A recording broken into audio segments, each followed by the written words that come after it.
Kia ora, I'm a New Zealander, and I'd like to visit America, please. Well, howdy, I'm an American, and good luck with that. Sorry? Well, we sent the Katinagi twins back to New Zealand. We detained and deported General Fire. Sarah Shaw made a mistake with her travel permit, and we sent her to a Texas immigration facility for 3 weeks. Okay, so what do I do if I want to visit America? Are you trans? I'm sorry, what the hell does that have to do with anything? If you're trans, countries like Denmark, Germany, and Ireland now recommend contacting the US Embassy for specific advice before you travel. Okay, and now give me your phone. No, I just want to go through all your private messages. No. Did you read the New Zealand government's advice about traveling to America at all?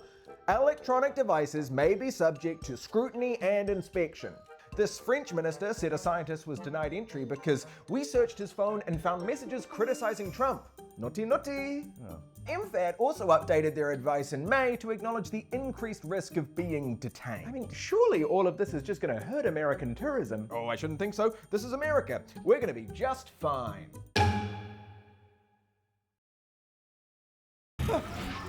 Who are you? I'm you. From the future where New Zealand borrowed too much money and spent it on stupid stuff. And who's that? I'm you from the future where New Zealand didn't borrow enough money to invest in important stuff. My God, it's 2025. That means net core crown debt is roughly $240 billion. That's 42.7% of GDP, more than double the rate it was in 2019. We're spending almost $9 billion a year just paying interest on that debt. Wait, so we need to spend less? Not necessarily, man. Look at our credit rating. It's still good. And the average gross debt to GDP ratio in OECD countries is 85%.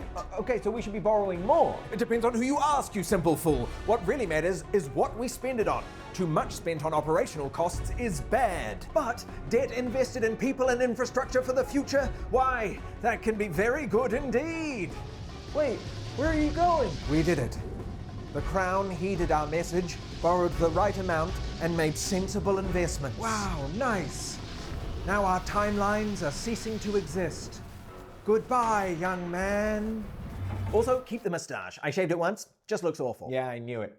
There's one skill that every New Zealand mayor and mayoral candidate needs to perfect. But while the walk and talk might seem easy, there are many ways to get it right, and even more ways to get it wrong. In Hamilton, the classics. Rachel Corrales listing things in a park. Sarah Thompson slowly approaching us by a river.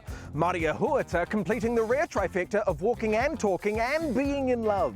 Pornicare has its own challenges. Here's Alex Baker walking and talking and fighting the wind. Diane Calvert walking and talking and fighting the wind. Andrew Little striding, striding, striding. Point. Tauranga has Mahi Drysdale walking and talking and throwing and catching. In the South Island, they do not like to walk and talk. That's namby-pamby North Island business. But Christchurch does have Sarah Templeton talking and then walking through a puddle. And in Otipoti, Mickey Treadwell treads well. And finally in Tamaki Makaurau, Karen Leone is walking but lets a supporter do the talking. Rob McNeil is walking but lets nature do the talking. And Wayne Brown is constantly walking and talking endlessly through offices and streets, onwards, ever onwards. And then when walking is no longer enough, talking and emerging in a Santa hat on a longboard.